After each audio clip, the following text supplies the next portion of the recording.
Okay, great. Just a quick overview of what we're going to be covering this evening.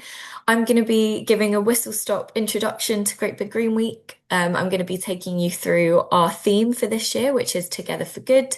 And then I'm also going to run you through guidance on organising events and coordinating a local Green Week, and some ideas of what types of events you might be thinking of or want to run for Great Big Green Week.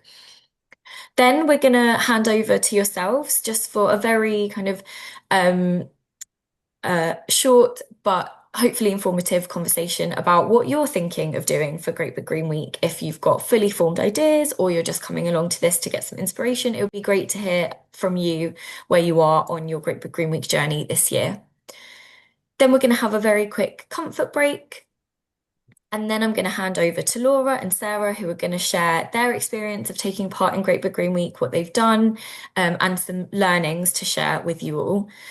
And then I'm going to give an overview of some more resources, further training, and additional support that we have to help you get involved in Great Big Green Week.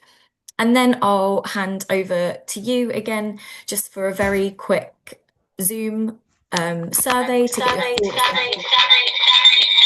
Nice. I'm just getting some feedback from people. So if I can ask everyone to just put themselves on mute whilst whilst if you're not speaking, just so we don't get feedback and disturbances like that. Great. So before we get started, it would be great if you were able to answer a very quick poll on how you're arriving to this session. So it'd be great to just get a sense of whether you've taken part in Great Big Green Week or not before, and also where you are in kind of how confident you're feeling in terms of organising a local event or activity for Great Big Green Week. So I'm going to launch a Zoom poll now, and there'll be those two questions on Zoom to just get a sense of, yeah, how you're feeling coming to the session this evening, and if you've taken part in Great Big Green Week before.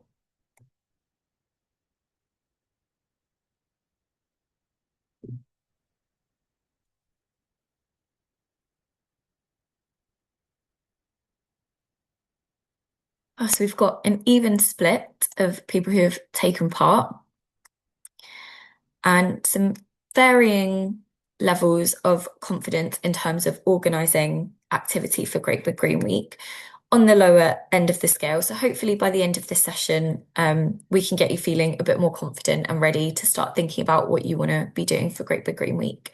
So thank you for taking part in that.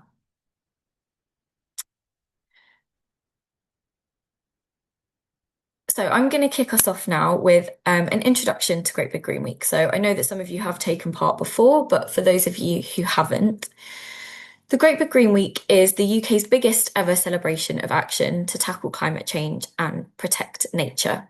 And every year, people come together to host events and activities in their local area that showcase all the brilliant community projects and work that is happening to help create a safer, fairer, and greener future. We've seen things like tours of local wind farms, nature restoration afternoons, mini festivals that celebrate what's happening in local communities, skill swapping events, and so much more. And events are hosted by anyone and everyone in local communities that care about their local area and their local environment.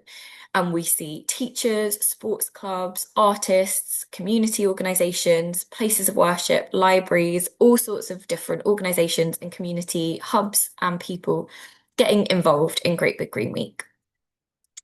And ultimately, it's a week of events in communities, organised by communities up and down the UK.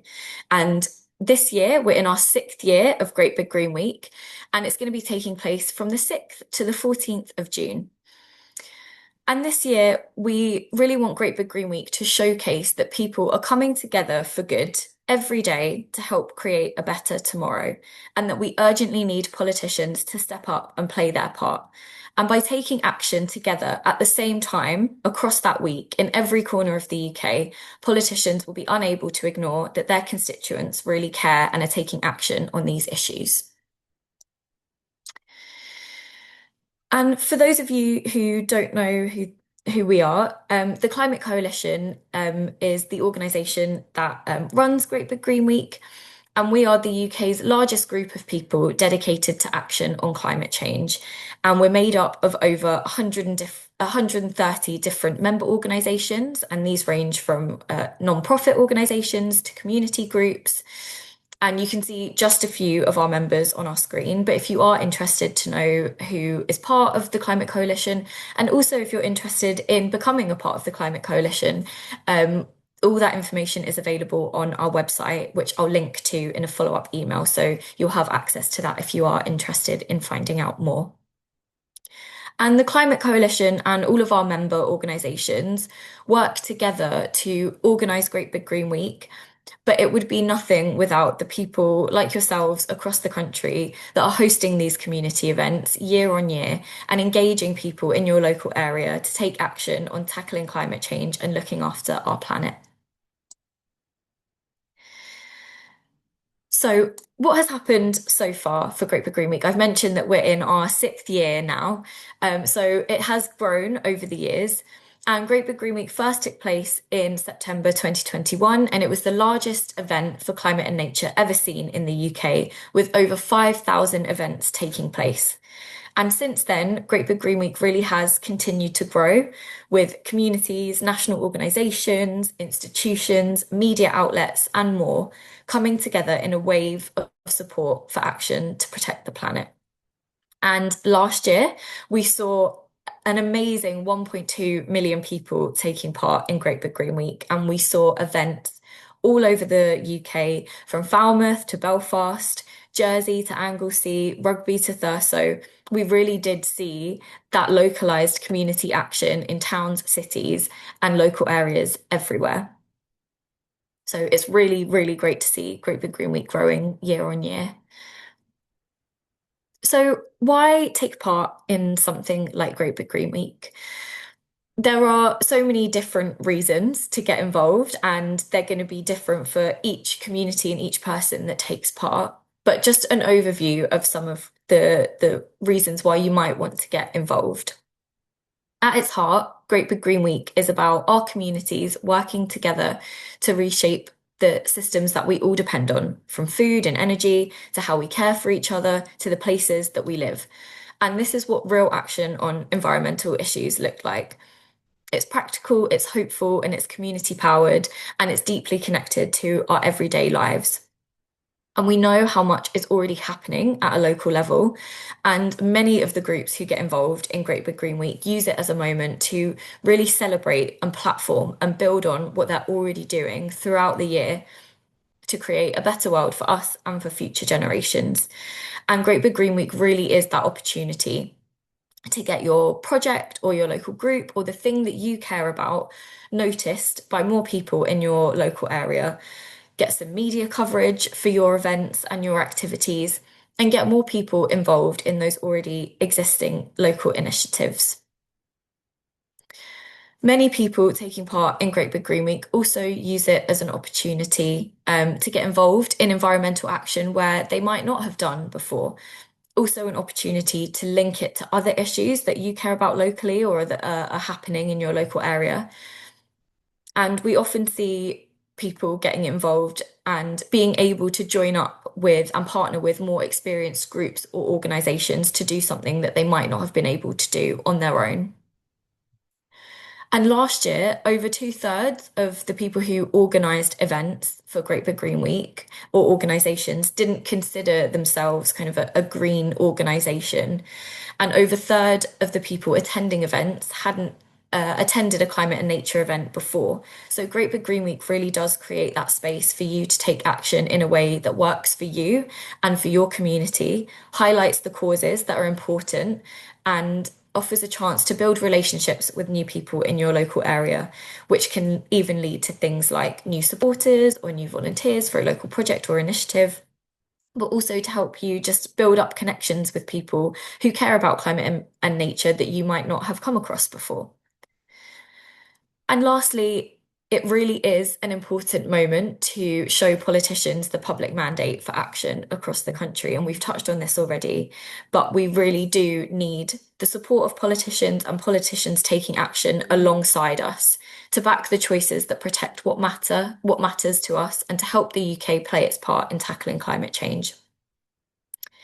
Great Big Green Week really showcases to politicians that their constituents want to see that action from our government. And also, it's an opportunity to bring your local politicians into that community action, to engage with them, to have conversations with them in a setting that's outside a constituency meeting, or outside writing an email or a letter to them. It really creates that positive space and that fun environment to connect and have those conversations about what you care about and what you want them to take action on.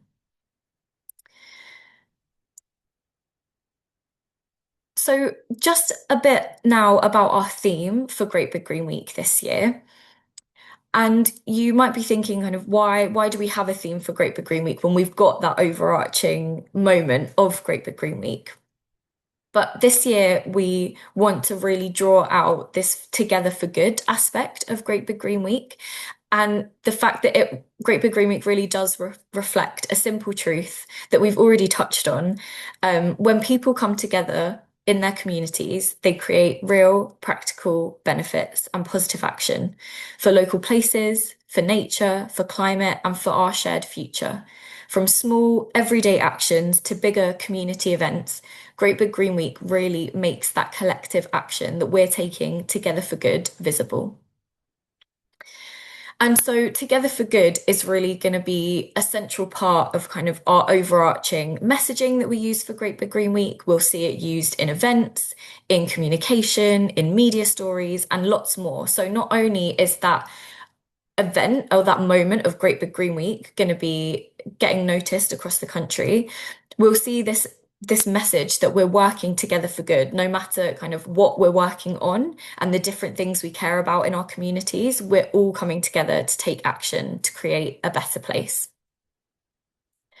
And as apologies, I've missed a couple of slides, but yeah, just to reiterate that it's going to help kind of tie all this amazing action that we see through Great Big Green Week into that one national moment. And as a organizer of an event, there's ways that you can really bring this theme to life within what you're doing as well. So you can use it to clearly explain kind of what you're doing and why it matters that, coming together for good with our communities to do these types of events and activities. Connect your local activity to something bigger that's happening across the country. As I've mentioned, kind of we're going to be using it in our media stories that we're putting out. So if we're seeing those in both the media stories that are coming from our member organisations and those bigger national institutions, all the way to those grassroots community organisations and stories that are popping up on local media and on social media, it's really going to create even more of that showcase for Great Big Green Week. And also, it allows you to kind of have a focus for the stories that you want to tell, that show the good that your activities and the things that you're doing during Great Big Green Week, that the good that creates. And so the more action happening locally, the bigger the national impact. And Great Big Green Week is clearly showing that these aren't isolated acts, as I've said, and they're part of a growing movement of collective action for climate and nature. So that really was a whistle-stop tour of kind of an overarching view of Great Big Green Week and the theme for this year, and some reasons why you might want to take part. And I'm now going to take us through why we're here in terms of some things that you might want to think about when you're thinking about organising an event or a local Green Week. So there are lots of different ways that you can take part in Great Big Green Week, from getting involved in social media, to talking to your MP, to taking part in our digital actions. But the main ways that we really see Great Big Green Week coming to life in our local areas is either people hosting events. So this can be kind of a one-off activity for Great Big Green Week. It could be a whole day event.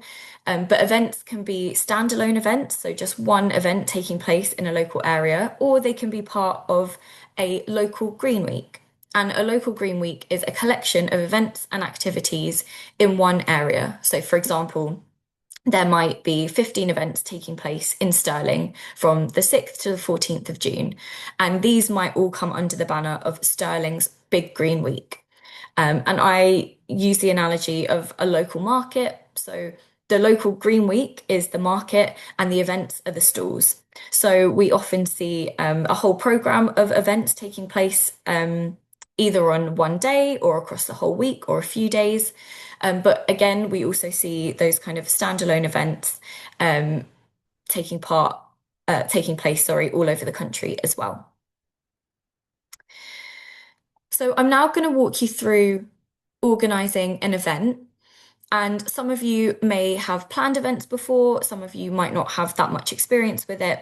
So I'm not going to run through a kind of step by step on how to, and a specific kind of planning timeline for organising an event, as everyone will have different approaches, and your event planning timeline and what you need to do for your event will look different depending on what you're focusing on. But I'm going to share some overarching things that will hopefully help you start thinking about some of those things that you might want to include in your planning checklist. So the first one is might be a bit of an obvious one, but also might be quite helpful to run through is what type of event do you want to hold? And I'm going to take us through kind of some prompt questions to get you reflecting and thinking about this, and what things you might want to consider. So, first of all, thinking about what events have you seen that already do well in your community that you might want to replicate? Or what could you do more of? What have you thought, I'd really love to see an event on um, renewable energy, but I haven't seen one locally. Could you host something like that? How could these events help make your local area a better place to live while spreading the word about taking action on climate change? Is there something specific that you're asking people locally to do, or that you want to see action on that you could use this event to kind of be a kick-off moment for? As we've touched on, many people are already doing things in their local group and in their own lives to help create a better tomorrow. So, could you use the Great Big Green Week as an opportunity to showcase those actions and initiatives and stories that are already happening throughout the year and use it as a moment to bring them all together for Great Big Green Week? Could you reflect on or have conversations with people in your local area about what they care about? What events do they want to see? What could help your community connect and support each other in the face of current challenges like increased nature loss or cost of living crisis? Also, just to flag here, we have a tool called the Local Intelligence Hub, where we're compiling kind of research and information on different constituencies across the UK. And we're compiling things like what issues people care about and what different issues might be impacting different places in the UK. So you might want to even visit the Local Intelligence Hub to find out kind of what overarching issues are people in your local area experiencing, and think about whether you could host an event that kind of speaks to some of those and could engage people on them to take action. Next, thinking about who can help you to organise your event. So, who might have an interest in the event that you'd like to hold, or have some knowledge on the subject that you're focusing, and they could be based in your local area, or they could be someone further afield that you might invite in or work with online to kind of help you build out your event.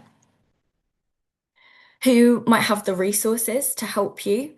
Is there a local school that might be able to donate their school hall for you to host an event, or a local place of worship that you could partner with to have the venue that you might need?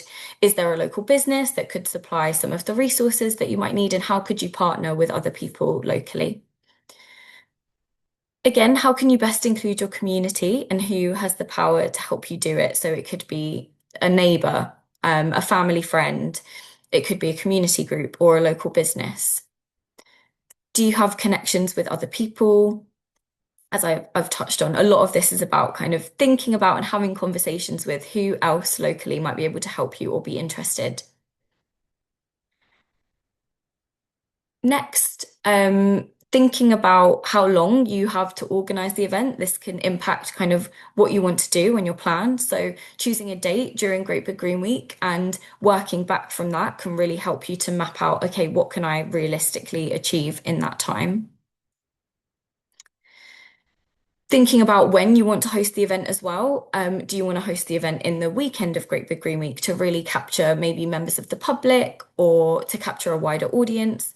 Or if you know that a certain group of people that you really want to connect with have a meeting on a weekday evening, could you coincide your event to time it with something that's already happening or when you know different people are active locally? Think about what resources and budget you might need. Again, I've touched on some of these points already, but where will your event take place? What equipment or resources or branding materials might you need to bring your event to life?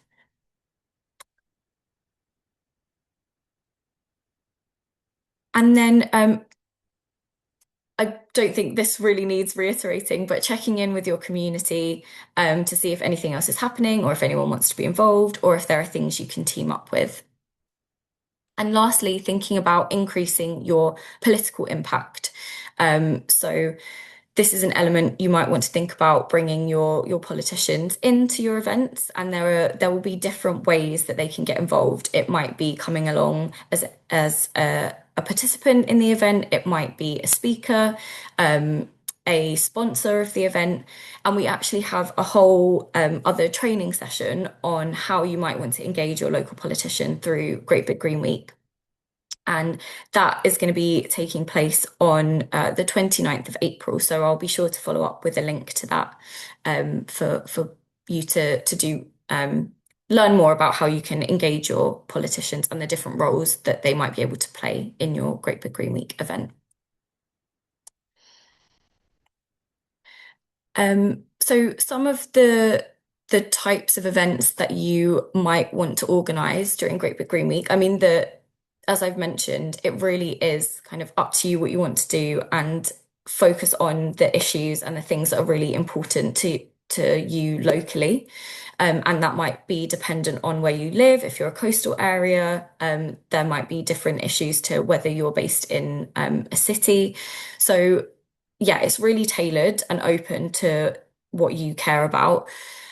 However, we know that it's sometimes helpful to have examples or ideas as starting points to help you kick off those thoughts. So, one thing you might want to consider is action orientated events. And these are things that your community can really get involved in practically. So think about beach or beach cleans or litter picks, gardening sessions, cooking workshops, trying their skills in a repair cafe, clothes swaps, things like that. What local initiatives could do with more volunteers that people could help out with? Or are there skills that people want to develop that you could run workshops on? Next, you might want to be thinking about how your community can be connected through conversations or sharing skills or knowledge. Could you run a talk about local renewable energy initiatives or offer support for people wanting to make the switch? Could you set up a climate conversation cafe in a local cafe to encourage people to share their hopes and fears around climate change and a greener future? Or could you ask the author of an environmental book to give a talk at a local library?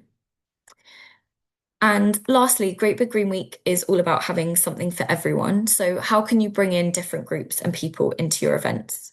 Could you think of maybe a sports angle or host a film screening, get your local school involved, bring some joy and fun to your events with something like singing or theatre performances? So these are kind of some overarching ideas of maybe some of the starting points you want to think about and reflect on.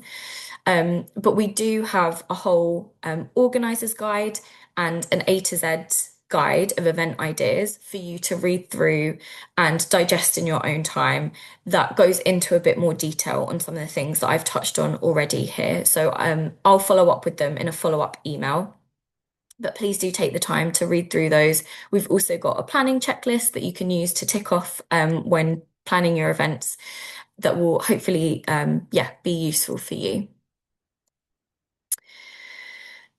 I'm gonna, oh, if my screen loads, having a bit of trouble there. Great. Just touch on now organising a Green Week and how that might be different to organising a local event. So even if there are kind of one or two events in your local area, you've got yourself a local Green Week. But we've seen just how many types of events that you can organise, and there might be lots popping up in your local area or lots that is already happening that you don't have to organise an event around, but that you just want to coordinate under the banner of a Great Big Green Week. So if you are thinking, I don't want to organise my own event, but I want to coordinate a program or encourage people to organise events under a banner of a Great Big Green Week. Hopefully, these are three main points to kind of get you started. So similar to reflecting on thinking about what's happening in your local community, this will be doing a bit of community mapping, thinking about what other festivals, events, activities usually happen in your area, both in Great Big Green Week, but also maybe outside of Great Big Green Week that you've seen that you want to encourage them to do during Great Big Green Week. So reaching out to them, explaining what you're hoping to do for your local area, and that is part of a national moment of events, and if there are ways that you can collaborate. Um, it might be that there is kind of a local festival or something happening like that already that you could partner with and learn from, and maybe not reinventing the wheel or starting from scratch, but branding that festival or partnering with them to include some kind of environmental initiatives during that event. So there are yeah, thinking about what's already happening and bringing that all together is also a first step. And then thinking about, okay, who might be able to organize events during the week when they already do something, or who might then be able to do something from scratch. Second point is we'd really encourage you to kind of get a coordinating team together. And I know that sometimes it can feel like you're doing everything on your own. But if you want to reach out to kind of local people that you might know in local groups, or if you've got people that you have connections with already, whether that's through your local network or through work or schools or any other local networks, thinking about how you can come together with a small team to split up coordination and to divvy out some roles. So you might want to think about someone taking on an outreach role, someone taking on a research role of looking up what is happening locally. Someone can take on the role of promotion, so pulling together the program of events, thinking about where you're going to promote it and how. And someone might be in charge of coordination. So you might want to set up some regular meetings with those who are organising events, so that you can keep track of what's happening when. So once you've got those different roles, it really makes it a lot easier to bring it all together. And lastly, yeah, touching on a lot of points that we've already covered. Who else can you get on board?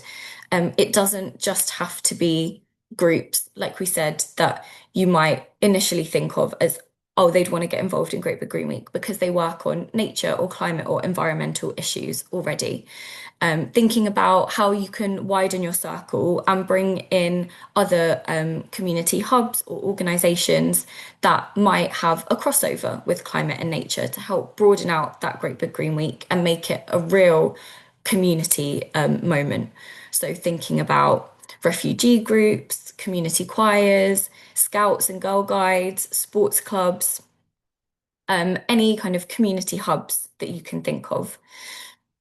And also just reiterating that the Climate Coalition has a number of member organisations who might have a local presence where you are. So would really recommend heading to our website to see what organisations are members of the Climate Coalition and reaching out to them to say, we have a local presence here. Would you be interested in partnering with us on our local Green Week? Also thinking about reaching out to your local council and seeing how they can get involved or support your programme of events. Some local councils can provide funding, some host their own events, others might be able to support you with promotion or partnering, sharing kind of resources or skills or knowledge. So we do have an outreach guide to help you think about who you can reach out to, how you can reach out to them to ask them to be a part of Great Big Green Week, including kind of different community groups, but also how your local council might want to get involved and support as well.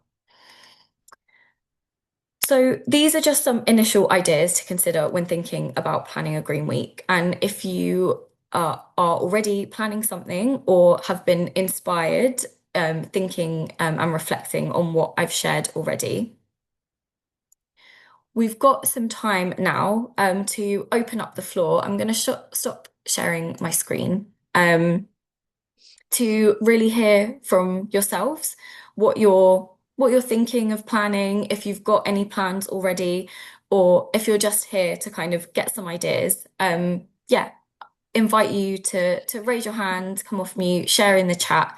Yeah, what ideas you've got so far.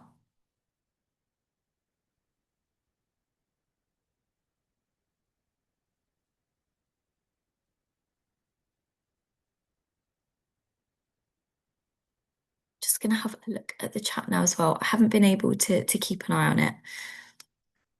Also, just to say, if you do have any questions on anything that I just shared, we will have some time for Q&A at the end. So please do feel free to pop any questions in the chat as well.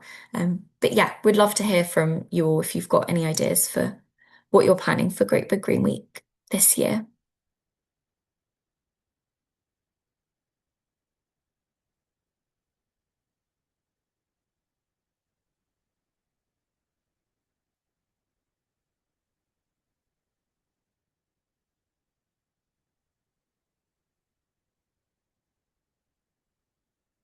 Oh, I love that, Sarah. It would be great to see you doing more. Yeah, I think that was really interesting, and obviously we're gonna Sarah and I are gonna talk a little bit more in detail. But I've made loads of notes just from there, and we've been running it for a number of years, so really good. Just to kind of have a refresh and think a little bit more widely than what we do, you know, regularly year on year. So yeah, good. Thank you. Amazing. Thank you, Laura. And yeah, I'm really excited to hear from both you and Sarah about kind of your experiences so far and what you've learned. Janet, I've seen your question on insurance and I will yeah, we'll definitely come back to that in the Q&A. Great to hear, Chris, that you're hoping it's an opportunity to promote your campaigns. And if you are available, uh, if you can share in the chat, sorry, about what your campaigns are, I'd love to hear more. And Steve, you're setting up an active travel support group in South Oxfordshire. Oh, amazing. Great to hear that you've already kind of been invited to do stuff for a local Green Week activity already. And hopefully it'll be a chance to kind of grow that group if you are able to kick it off during Great Big Green Week. That would be brilliant. Yeah, hi, Steve. Hi, Um, Steve. it's a bit of a challenge with regard to the timescales, Okay. particularly setting up a new website with mailing address so we can send stuff out, and then getting suitable people to help with it, particularly as our village organizer of Great Big Green Week would like us to do like turn up and go for a family ride. So figuring out the insurance position on that. So Mhm. getting a group that would enable us to cover that. And what else we could do that maybe some of the things you were mentioning earlier, I've been making notes on that, if we weren't able to do all of those things, well, what things could we do? Like particularly for having like, just say a flip chart to capture people who wander back past our display while we're doing the bike repairs saying, what else should we be doing? And would you like to get involved? And things like that. That's about Yeah, yeah, what I've got so far. exactly. Thanks, Steve. I mean, that sounds great. And yeah, I mean, because in just quickly, I'm just gonna find it now as insurance has come up a couple of times now. I'll just touch on it now. But this year we're actually working with an organization called Planet Protection, and they are an ethical insurance broker, kind of avoiding kind of fossil fuel insurance and that kind of thing. But they're really happy to work with people who are hosting Great Big Green Week events this year. So what I'll do is I'll in the follow-up email after this training session, I'll send round a link to their website and some more information on that if that would be useful. Um, but yeah, just to say, your idea of using your Great Big Green Week event to as an opportunity to capture interest and get feedback from people. I think that's a great idea. And Great Big Green Week isn't just an opportunity to kind of say, oh, we've got a fully formed group and we do this, this, and this, but it can also be an opportunity to just kind of connect with your community and be like, we want to open a conversation about active travel or supporting people to cycle more or whatever it might be, and just using it as the space for kind of the kickoff point for that. So yeah, it sounds great and good luck with it. Just can I add in something on insurance? And I'm not going to Of recommend course, yeah. anything. And I'm not an insurer, but in the past, so I mean, as an organization, we've got our own insurance, but it doesn't necessarily always cover all of our events. So in the past, we have gone to an insurer and just taken out specific event insurance. But in the past as well, before we were the scale that we are now, we also used to partner with our local council and our city council, and they would be the kind of lead organization and we would be covered under their insurance for things. So that's another way of doing it if you're struggling on insurance opportunities. If another organization acts as the lead then and partners with you, then it might be that they could cover it under an existing insurance, but recommending anything. No, they're really great points, Laura, and actually something we could probably reflect in our guidance as well. Yeah, if I could just add a bit more to that on the insurance, we're actually looking at setting up a community cycling club or something so that we could say, do you want to get back to fitness, get into cycling, come on a ride? There's a way of doing that where you can set up a club and affiliate to Cycling UK, and it costs £88 a year for the club as a whole to affiliate. But that would then give cover for events such as this. So that's currently the way we're looking to go forward. It might be relevant if anyone else is looking at similar activities, that's all. Yeah, thank you, Steve. That is really useful. And I can see Chris has just shared in the chat that they're affiliated with Friends of the Earth and benefit from their cover as well. So definitely different avenues and something that we can, I think, reflect a bit more in our guidance. So yeah, these conversations are always useful, both for you, but also for us as well. Always learning and great to hear of different ways people approach things. And Chris, I've just seen all the campaigns that you're working on, and sounds brilliant. So yeah, hopefully, Great Big Green Week can be an opportunity for you to do more with those. Thank you for sharing, everyone. What we're going to do now is just take a 5 minute comfort break because I know we've been sat down and looking at a screen for quite a long time. And when we come back at 10 to 7, I'm going to hand over to Laura and then Sarah, who are going to walk you through what they've done for Great Big Green Week. They've both done some really amazing things. So really excited to hear more and share some kind of learnings and top tips with you. And then we'll do a bit of space for additional questions if anything has popped up, and then do a bit of a wrap up. So, yeah, we'll come together in 5 minutes. Feel free to turn your cameras off, stretch your legs, and see you at 6:51.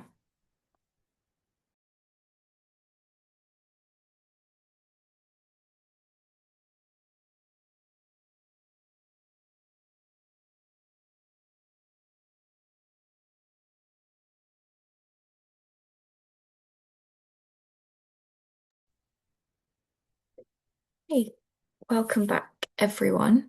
Hope you managed to, yeah, have a bit of a screen break and get some movement if you needed it. I am going to share my screen again, and I'm going to hand over to Laura, to talk through everything Great Big Green Week in St. David's Peninsula. Thank you, Jazz. So hello everyone. As you know, I'm from Eco Dowie. We are a not-for-profit social benefit company based in West Wales and St. David's. And we've been part of Great Big Green Week since it started in 2021. So this will be our 6th year of delivering. It's evolved quite a lot since we started, but we've always done right from the beginning because we were already an established environmental group. We've always done a green week of multiple events. So I'm going to talk to you through some of what we did last year, some learnings and some of how we deliver what we do. And hopefully it will be helpful. I'm more than happy to take questions at the end. And I've also said to Jazz, I'm more than happy for anybody to contact us after tonight if they want some more information or want to talk in more detail about aspects of what we do or what you hear tonight. So yeah, happy to be here. I want to move on, Jazz. So yeah, sorry, that's just a little bit about who we are and what we do. So we have a really wide range of projects going on. Okay. Next. So we always, well, in recent years, we have kicked off our Great Big Green Week with the Great Big Green Service. So we are St. David's City, we have St. David's Cathedral, which is a really central part of the community. And they came on board 3 years ago with a big green service. And the first year we did it, we had a few people come along, and they very kindly did refreshments, etc., for us afterwards. And then the second year it grew a little bit more. And then last year we did it in conjunction with St. David's Cathedral and Churches Together. So it's church community within the peninsula area. And the cathedral, as you can see in that top right corner, was actually packed. We had music in there. We had young people from the school. And this is really a sort of celebration of the community and nature within obviously a religious setting, but it's open to everybody. And then very kindly they do refreshments and we have a social afterwards. But we also invite some of the local environmental groups to have stalls at the back of the cathedral as well. So that's sort of there afterwards to have a little social with. So that's something that's sort of grown.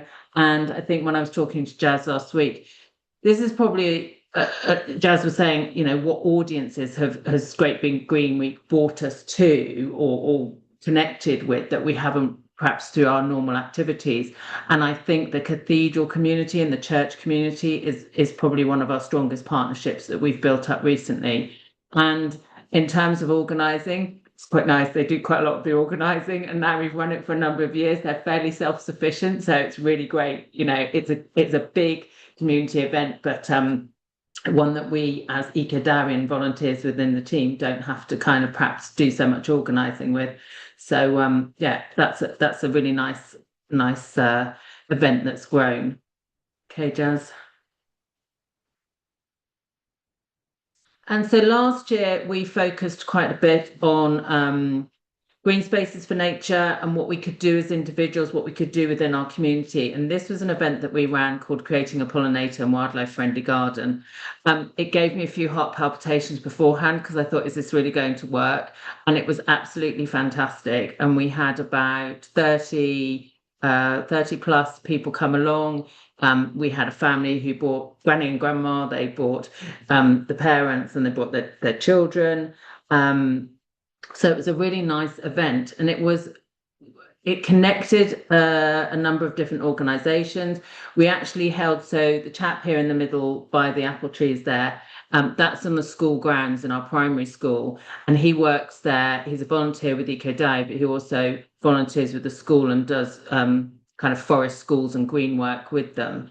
And so we started off at the school. The school allowed us to be based there for the morning, which was great. And some of the students who are involved in his team got involved with the event and actually leading some of the activities as well. So we went around the school. They've done an awful lot of work putting in orchard planting, putting in wildlife planted areas.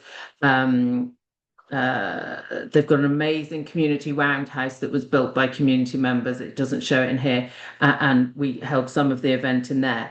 And then the boys who are in the top right corner, they are very much into, thanks to Chris, whittling little tweezers out of bamboo. So we had a session after we'd gone around the school grounds. We ran a session where the boys were leading with Chris on whittling some little tweezers which could then be used, and we then planted out some seedlings, wildflower seedlings that could be taken home by those who were there. And then very kindly, a local, one of our local volunteers, the bottom right-hand corner here, this is her front garden. Now, her front garden was invaded by all of us. And as you can see, the lads there and the young people are very interested in her wildflowers, her wild strawberry patch, basically, kind of stripping the wild strawberries out of it.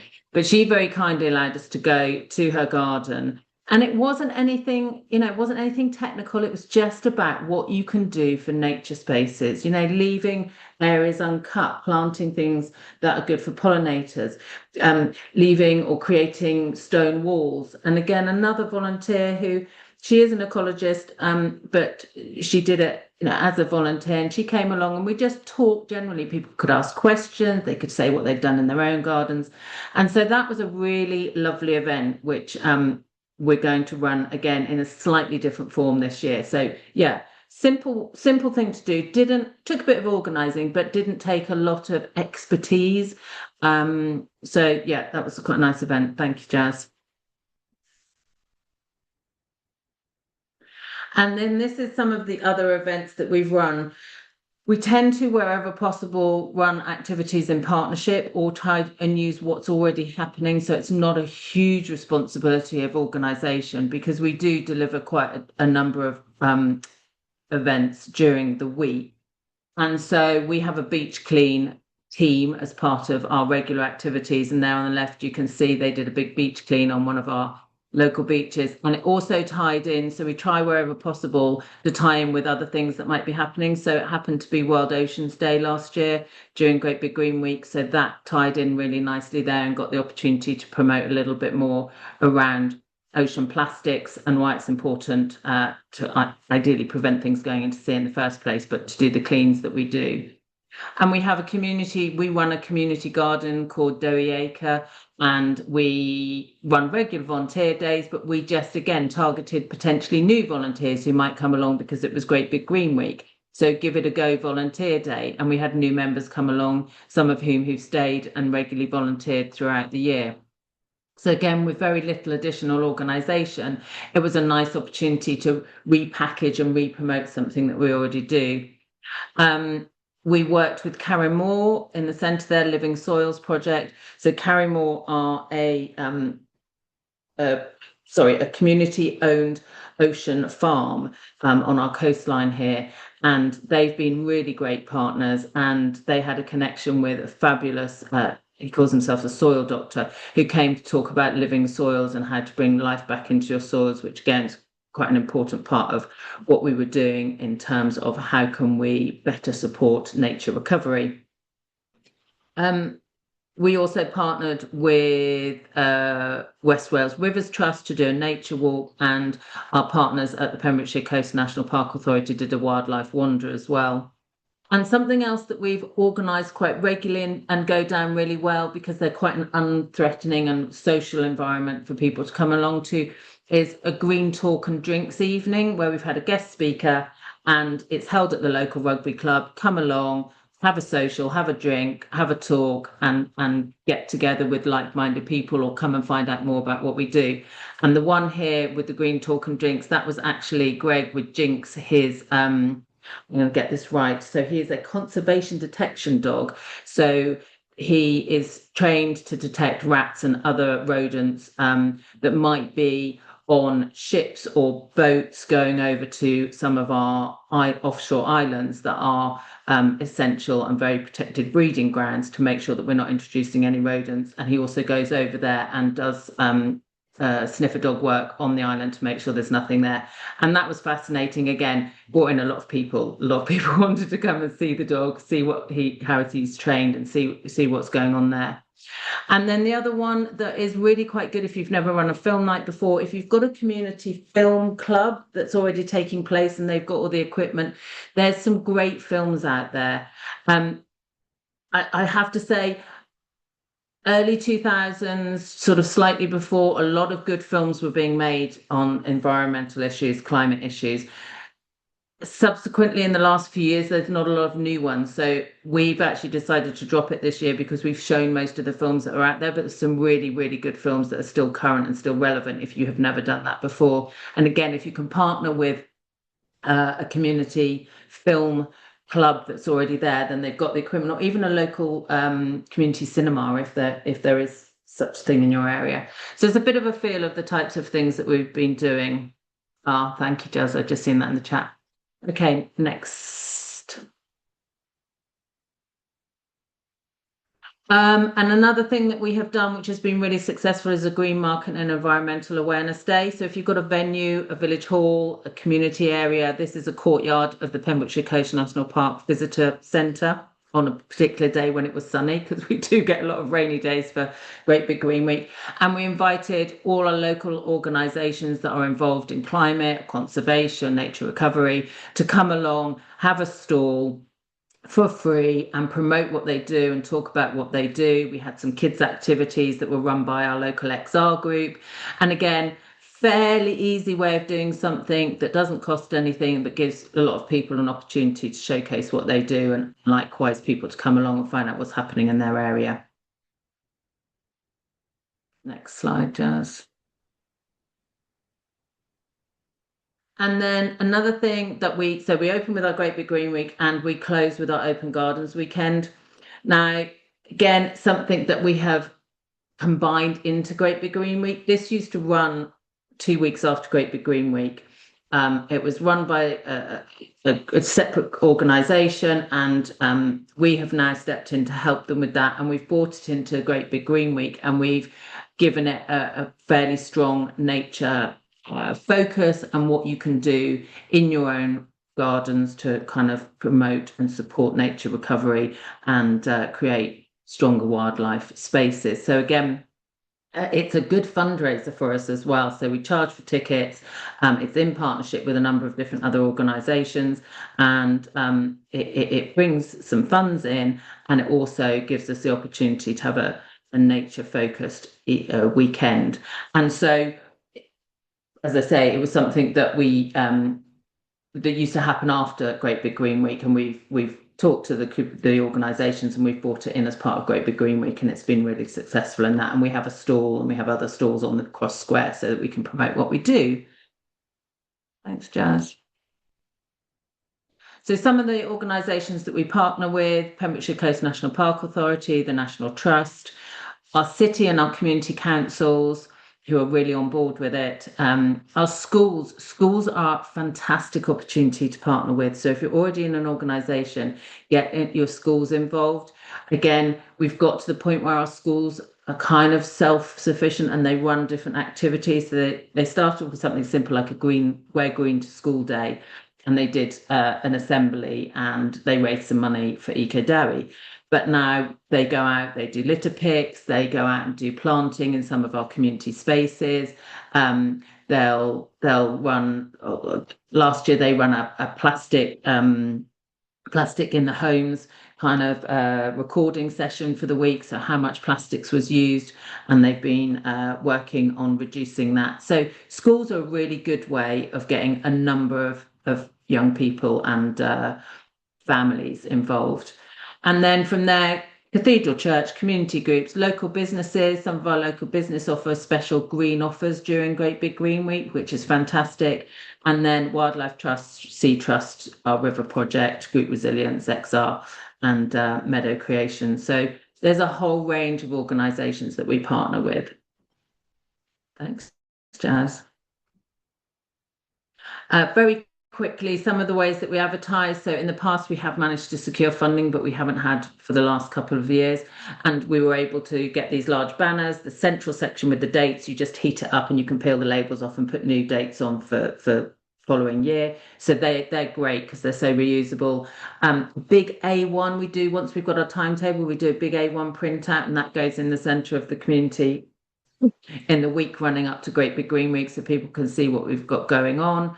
We have a flagpole in the centre of town. You can't see it, but it's actually got a Great Big Green Week flag, which they allow us to fly during the week. And these big green festival banners. We've got a local festival company, and they very kindly sponsor us and give us the flags for our events during the week. So, and we use Facebook and we use Instagram quite strongly in terms of our messaging. And actually, we won't go back, but on the slide that had all our events on, so those little Canva designed events, we do one of those for each of our activities, and we plug those out through our socials a lot. Okay, Jazz.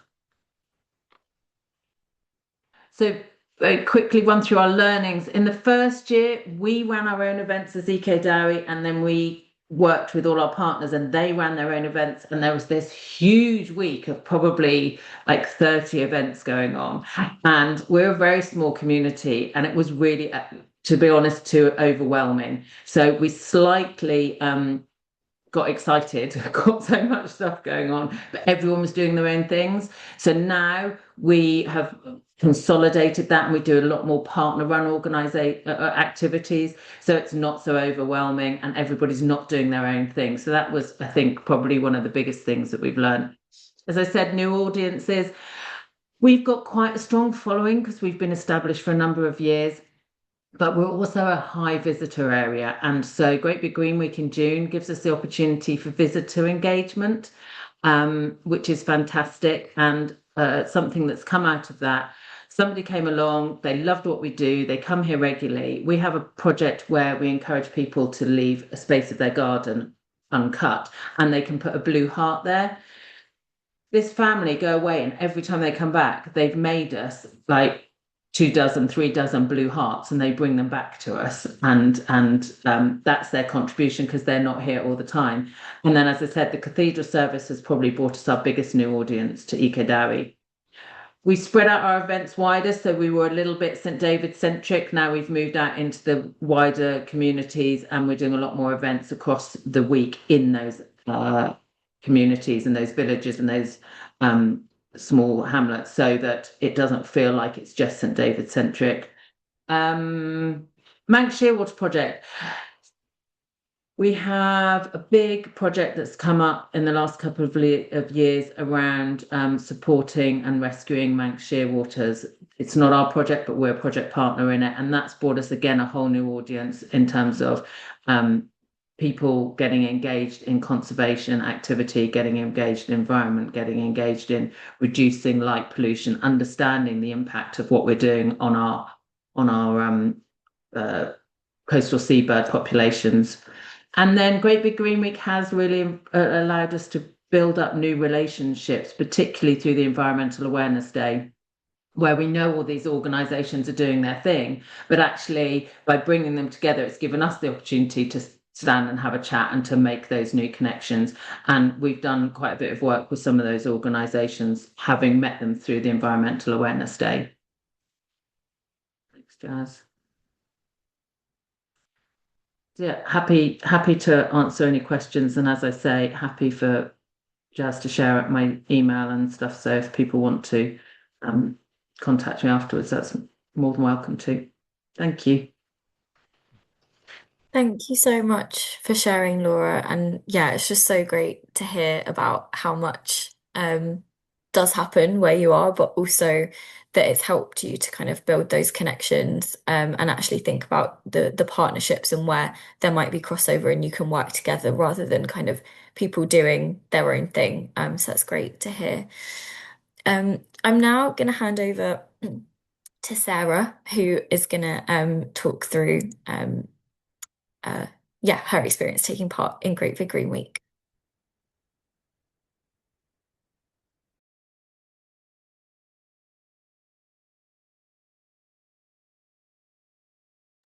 Oh, sorry, you're on mute, Sarah. Sorry, I've been concentrating on my slides, forgetting mute button.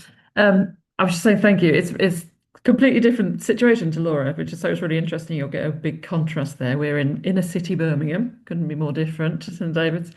And we're not an environmental organisation. We're a children and families community project.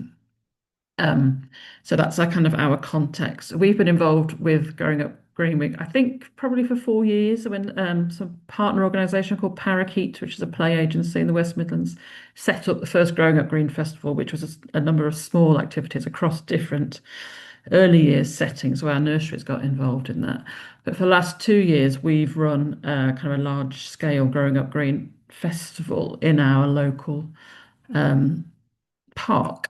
So I'm just going to give you a bit of kind of background to that. We are, this is part of a funded program for us, so we're quite lucky in that we have some money behind it, and we have some partners who also have some money that allows us to do more than we otherwise would be able to. I'm just going to tell you a little bit about the kind of context for this for us, which is about our Sparkhill Child Friendly Neighbourhood program. So this is a program that we've got running. Hold on, my slides aren't moving on. There we go.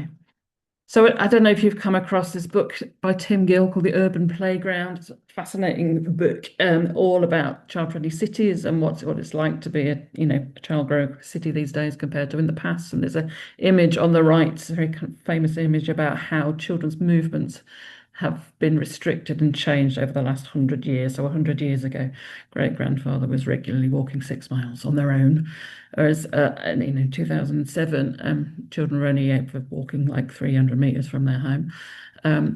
If that was 20 years ago, now I imagine it's less because children actually go out even less than they did 20 years ago. Much more kind of home-based, staring at screen activity going on, a lot less access to outdoor spaces. Especially for our children in cities. So we set up our child-friendly neighbourhood programme in 2022 to try to work out how we could make Sparkhill into a more child-friendly neighbourhood. Led very much by children and young people, what it is that they wanted, what they were telling us. And we've come up with this model of how to build a child-friendly neighbourhood from the ground up with these three kind of work streams around engagement. So that's about children and young people's voices and them leading the work. Enrichment is just about having more activities that children always ask us for. They just want more stuff to do outside of school. And then the third one is the environment. So it is all about improving the physical environment of Sparkhill, but it's also about getting children outdoors more, promoting a love of nature, promoting understanding of climate issues, encouraging children to get involved in caring about this and campaigning around green issues and generally becoming more conscious young people about their impact on the environment, what they can do about it. So our Growing Up Green Festival covers all three of those aspects of the model, but obviously it's a really strong part of our environmental theme. So it's not just an event for us, it is part of a kind of a strategic vision of how we create child-friendly neighbourhoods. So I'm just going to talk through about what we've done in the last 2 years. Um, so this is a 1 day event, kind of 4 hours, I think, of stuff going on in our local park. Um, we can't keep exact numbers because it's kind of an open access play, but we know that we've had over 600 people on each of those days come to the festival. Um, so there's a lot of pictures, but it's nice. So in the run up to the festival, our kids' art club have made banners, made decorations that hung in all of the trees. We had the top left picture. I don't know if you can tell that, but those children are sitting in a giant nest. So we had an artist come and work with in one of our nurseries to build this giant nest, and it now lives back in the nursery garden. The children sit in there and have stories about birds, learn about birds, pretend to be birds, all those things that promote love of birds, which is fabulous. This area that it's in is there's little kind of woodland copse, I guess you call it, in the park, which doesn't get much use because, well, it doesn't get much use by children generally, but does get use for sex work and drug dealing. So there's a lot of clear up to be done before any of our events in the park, but it's a really nice space where we managed to clear it up. So in that space, we had the nest. We've had the picture top right is children making little nests, and we've had our den building area in there. A lot of our children will have never have built a den before, never really played in woodland. So, it's important, even though it's problematic, important that we claim that space for them at least once a year. We had a mobile petting farm. Again, lots of our children won't have very much contact with farm animals or any animals really. We had a range of different kind of visual art activities. The top left is a gorgeous organisation called Land Art for Kids, and they do all sorts of kind of sculpture out of leaves. Beautiful. Top right, they're making campaign badges out of jar lids, had nature crowns, all sorts of things. We had an organisation called Compost Connection doing composting workshops, planting. They had a wormery. And we had some junk modelling. You can see our cardboard robots, and the children made their own obstacle courses out of junk.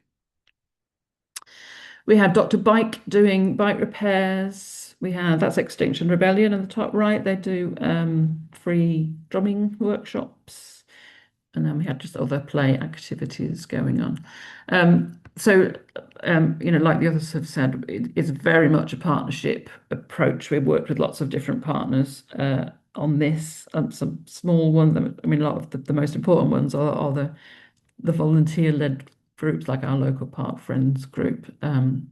Brilliant, but then obviously much larger partners. So this is a city council park, so we have to work in partnership with them as well. But actually, it's been really good for our relationship with them, and we now do a lot more stuff in the park on other days as well. That kind of as a result of the relationship we've built up by doing this festival. So 2025 was similar but different, slightly bigger. We were part of an early years music project that year, so that was meant we had some funded music activities. So on the left, there's a local company called Bopera. They do opera for babies and young children, and that was their opera all about clouds, which fitted really nicely into the theme. And the bottom right is a company called Babies Academy of Music doing their Sleeping Seeds performance. And yeah, this was where most of our money went last year, but we were very excited about this. This is a giant puppet. I think it's 15 feet tall. He's called Eco. Walked around the park, played with the children. He went out on. The park is on a busy A road out of the city, and he walked onto the Stratford Road and stopped traffic and kind of interacted with the people on the top of the bus. It was very exciting. That was a joy. It was very expensive, but it's from a kind of a dance theatre company. It was just a lovely experience for the children. More composting and wormery. We had a barefoot walk, which is a lovely, relatively low cost thing to put on.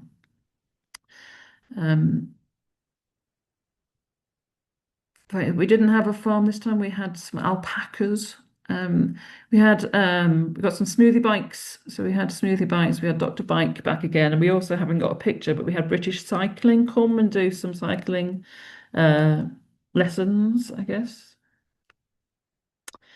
Yeah, and again, lots more, lots and lots of partners, expanding number of partners. We came across people that we'd never heard of before called Mums and Lungs, all about improving air quality for children. It was great.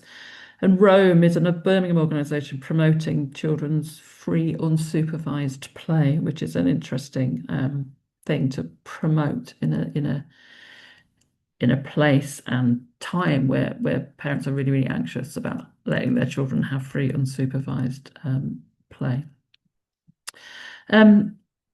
So yeah, we've learned lots by doing this, really, and it's kind of grown over the years. But the process of using a council park takes a lot of time. You have to get your application in like 12 weeks in advance, and they don't actually come back to you until the very last minute to say you can have it.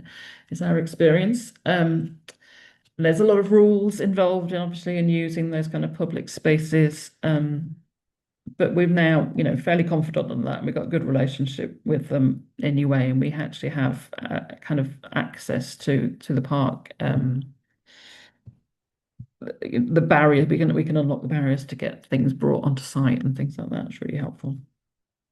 Lots of volunteers. There's a lot to do. There's a lot of clear up to do in advance. There's a lot of clear up to do afterwards because we always want to leave the park better than we found it. Lots of partners, as I've mentioned, and just using any opportunity that we can to deliver some key messages around simple steps people can take in respect of climate action, promoting outdoor play for children, access to nature, for well-being and health, but all kind of wrapped up in a fun activities for the whole family.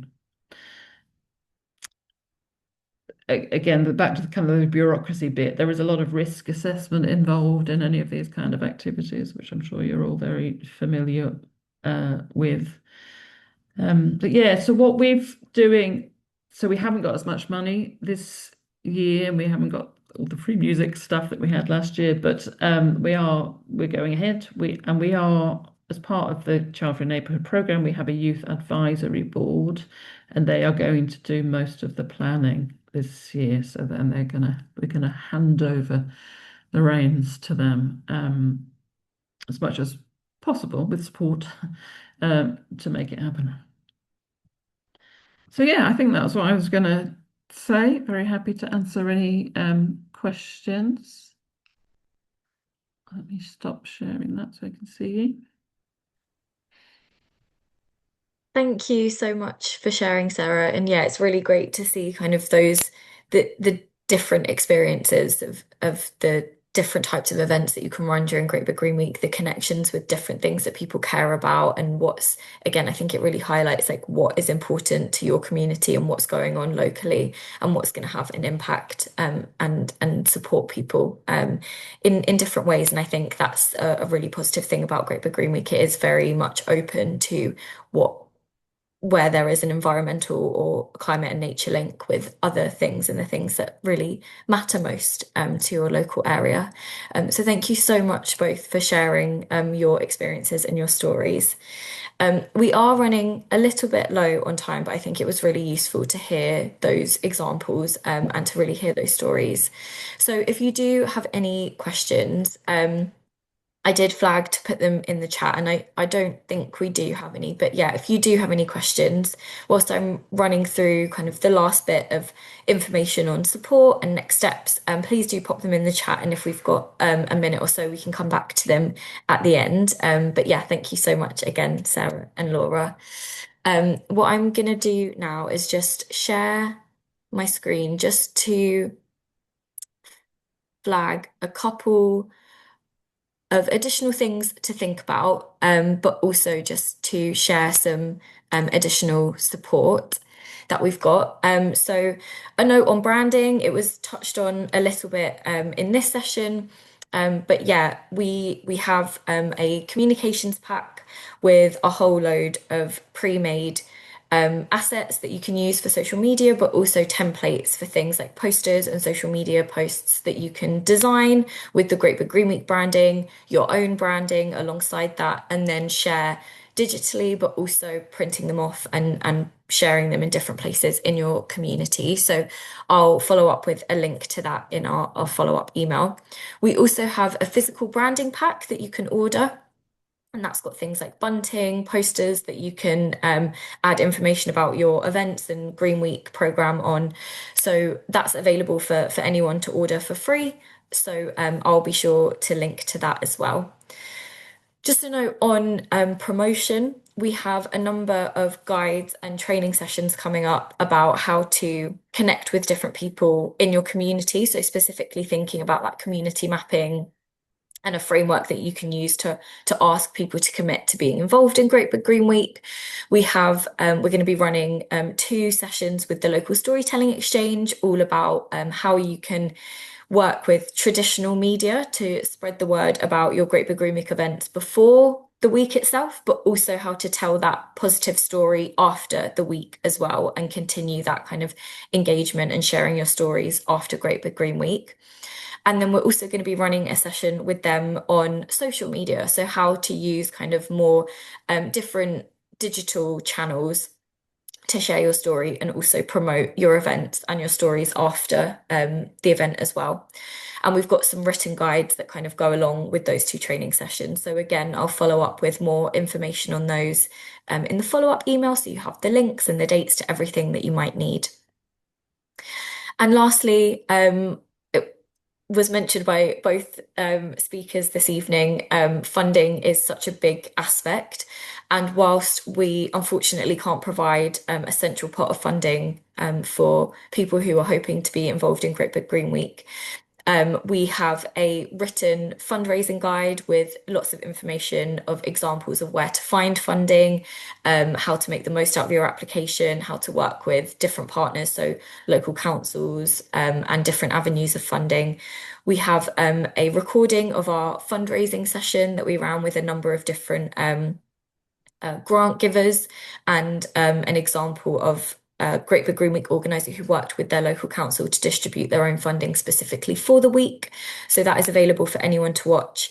And we do try to update our funding page as much as possible to give you an overview of what funding opportunities are out there for community organisations for Great Big Green Week, but also for projects that you're wanting to do beyond Great Big Green Week as well. I've kind of gone through all of that. So yeah, just have a look on our resources and training page on the Great Big Green Week website for access to additional written guides and training sessions to help you kind of build out your Great Big Green Week events. And just a note to say that hopefully we're a bit behind on kind of launching our events map this year, but it is coming soon. So we really encourage everyone to submit your events that you're running to our Great Big Green Week map so that people locally can find out what is going on, but also it's a really important way for us to kind of track how many people are getting involved in Great Big Green Week, what different activities and events are happening, and it allows us to kind of showcase the impact and that public mandate for action on climate and nature, and really showcases just how many people do care about these issues and want to see the government taking action. So it was a bit of a whistle-stop tour of the support that we'll provide, but I will share everything in an email, so don't worry too much about making a note or running to our website to find everything that you need, because I will share it with you. If you do have a couple of minutes, it would be great to get your feedback on the session this evening. I know we're rapidly coming to an end, but I'm just going to share the poll now. So if you're able to share kind of how confident you're feeling after this session, if it's been useful, what did you find useful, and if there would be anything that you would change or add to future sessions. It really helps us to develop these sessions so that they are most useful for people wanting to get involved in Great Big Green Week. So I'll leave that up for a few minutes if you are able to fill that out. As I mentioned, I'll follow up with any links that I've mentioned in this session, the slides from this session, and also a recording. So you will have access to everything that was spoken about this evening. And lastly, just to say, if you're not signed up to our mailing list, would definitely recommend, because that's where we promote our trainings and resources and additional support that you might need getting involved in Great Big Green Week. I am going to wrap up there. I just want to say another massive thank you to Sarah and Laura for coming along this evening. I'm just going to double check the chat to see if we've got any questions. Thank you, Laura, for sharing that post, the banner. It's a great idea with the peel and stick dates. I love that, especially because the dates do shift for Great Big Green Week every year. And the dates for 2027, I need to double check my calendar, but it usually is the first weekend to the second weekend of June. So it kind of takes that format every year now. So I'm just going to double check what it will be for 2027. Yeah, the 5th to the 13th of June for 2027. We kind of wait to share that it is definitely going to be happening at that week in June, but if all goes to plan, it will be those dates. And great to know that people are using these sessions to get inspired for continuing Great Big Green Week after this year as well.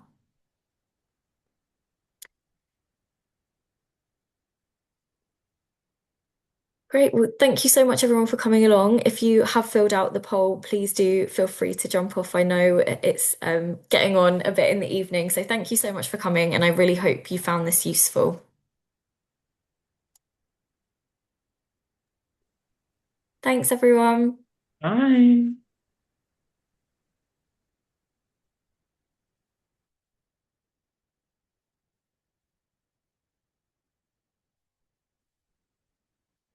Thanks, Chris. Thanks for coming along.